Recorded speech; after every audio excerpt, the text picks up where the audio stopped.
Hello everyone, welcome to a quick tutorial video on how to punch in and out, as well as change cost centers on your timesheet in the IDA system. Now if you're watching this video, you should have already seen the video about what to expect the first time you log into the system and how you change your password, how to get that two-factor authentication, all that kind of good stuff. I'm not going to be covering any of that here, but feel free to take a look at that video if you have any questions about that. Here I'm just going to be talking about punching in and out, as well as changing cost centers. So if you have to track time for different departments or different clients, depends on what your company calls them, you'll be able to do that in your timesheet as well. And what you're looking at here is just the login screen that you should see to clock in and out. Clocking in and out from here is really pretty easy. You just type in your username and password, and then you can click on the clock in or the clock out button. Just going to click on clock in. Might take a second, and then you're going to see this punched in successfully message, just letting you know that you were able to punch into the system. Now if you want to clock out from here, same thing, you would just type in your username, password, and click on that clock out button, and it's going to give you that punched out successfully message. Now if you are working for any sort of clients and you need to change and track time for those different clients, you can do that from this screen as well. Again, you just need to type in your username and password, and then you can click on that change cost center button. Now do note this might say something different for your company, so it might say change department or it might say change client. It really depends on your company setup because we do customize that for you. Change cost center is just the default name for that. So I'm going to go ahead, click on that button, and then you'll see a new window pop up, and it's going to have the different options for you to select from. In this case I've just got Greenville and Charleston, so I'm going to go ahead and select Charleston on there. And after a quick second, you'll see it'll say work location or cost center or department, again depends on your company, was changed successfully. Now if you want to log into the system and take a look at your timesheet, you can easily do that.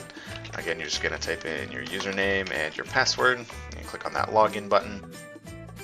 Now once you get into the system, to view your timesheet, you can click on My Account up on that top bar. You can go down to My Timesheet, and then you can click on My Current Timesheet. Once you're in your timesheet, you can take a look and see all the different punches that you have for your pay period. So in this case, you can see a couple punches. I have that punch when I initially punched into the system, and then I also have an additional line here, and you can see under my work location, it's changed to Charleston. That's how you can double check yourself to make sure that your department cost center has actually been changed.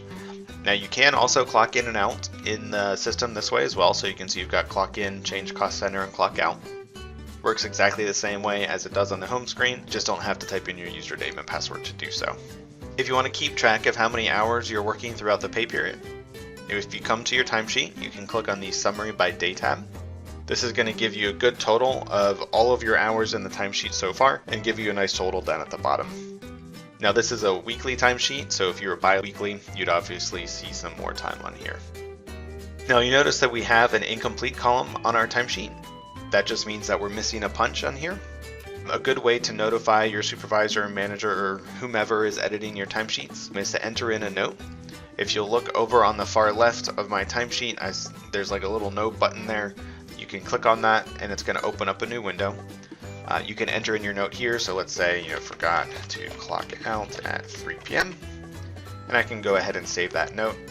The system will send a notification off to your supervisor or manager, letting them know that you added a note and the text in that note as well, so that they can come into your timesheet and make any adjustments that need to be made. If you want to view previous timesheets, you can easily do that. While you're in your current timesheet, up at the top left, you should see some left and right arrows. You can actually click on those to see any previous or any future timesheets. So I can go backwards in time and take a look at timesheets. I can also go forwards in time and take a look at any timesheets in the future. There are a couple other things you can do with your timesheets. There's some buttons up here, so you can click on that notes button up in the top right and see any notes that have been entered into your timesheet. If your company is using any sort of documents for your timesheet, if you click on that docs button, you can see any documents that have been uploaded into your timesheet. You can also click on the utilities button to get a couple other menu items. So if you want to take a quick look at your paid time off counts, you can do that here.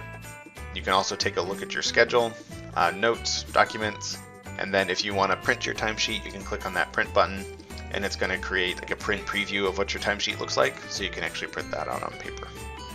One last thing you can do on your timesheet is submit it. Submitting your timesheet lets your manager know that you've completed everything on there, you've added all your notes, and everything's good to go. To submit your timesheet, you'll click on that Submit for Approval button up in the top right. It's going to give you a disclaimer here letting you know that once you submit this timesheet, you can no longer make any changes. If you're okay with that, you can just click on that OK button here. Once I click on that OK, you'll get a timesheet submitted message up at the top left letting you know that your timesheet has been submitted. That's all I have to show you for today. If you do have any questions or anything, feel free to contact us here at Ideal HR. We'll be more than happy to help. If not, we'll talk to you later. Thanks.